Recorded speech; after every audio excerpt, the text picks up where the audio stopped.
The Miami Dolphins and Tua are in major trouble, and I would not be surprised to see them miss the playoffs entirely. After a hot 8-3 start to the season, the Dolphins are now sitting at 8-6 on a 3-game losing streak. The reason they have lost 3 in a row is because teams have caught on. The formula to stop the Dolphins is pretty simple. Tua's favorite place to throw the ball is in the middle of the field. That's his bread and butter. It's where we've seen a lot of the Dolphins' explosive plays come from. After their loss versus the 49ers, the Dolphins were supposed to have a big bounce back game versus the Chargers, who were without all their stars on defense. Players like Joey Bosa, Derwin James, and JC Jackson were all out. But what did Tua do versus this putrid Chargers defense? He struggled mightily and played his worst game of the season. And why did he play so badly? Because the Chargers defense took away the middle of the field. They dared him to throw outside the numbers to the sideline, which he struggles to do because of his arm strength.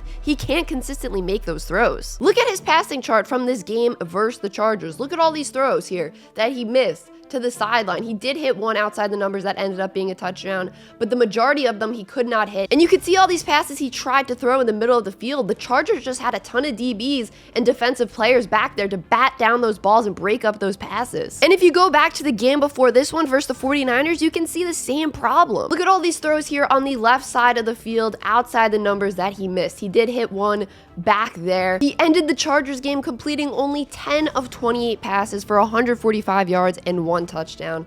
And oh yeah, there were a few near interceptions in that game too. This isn't just on Tua though, it's on coach Mike McDaniel too. He was out-schemed by Chargers head coach Brandon Staley, and not only was he badly out-schemed, he didn't make adjustments either. In their game Saturday versus the Bills, the Dolphins' run game was on fire in the first half. Raheem Mostert had 101 rushing yards in the first quarter. Yes, the first quarter, not the first half, the first quarter. But in the second half, Mostert only had 6 carries. Why? Why would you stray away from something that's working? Why did McDaniel try to get too cute? In the fourth quarter, while Miami had the lead, they had a 1st and 10 at Buffalo's 36. On that play, they ran Mostert up the middle. He gained 6 yards. Then it was 2nd and 4 at the Buffalo 30. What do? They pass. It goes for only 3 yards. So then it's 3rd and 1 at the Buffalo 27. And what do they decide to do?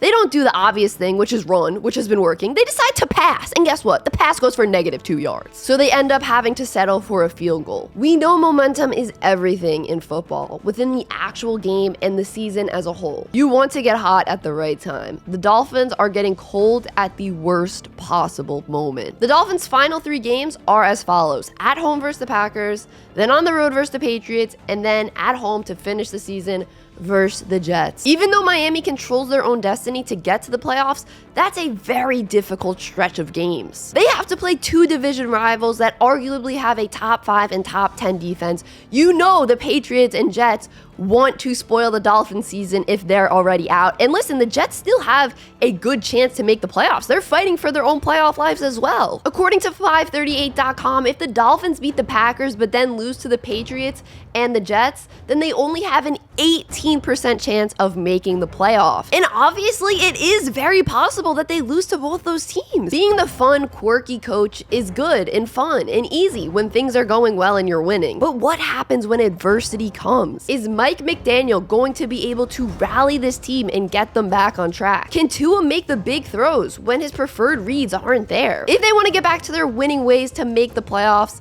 things are going to have to change big time.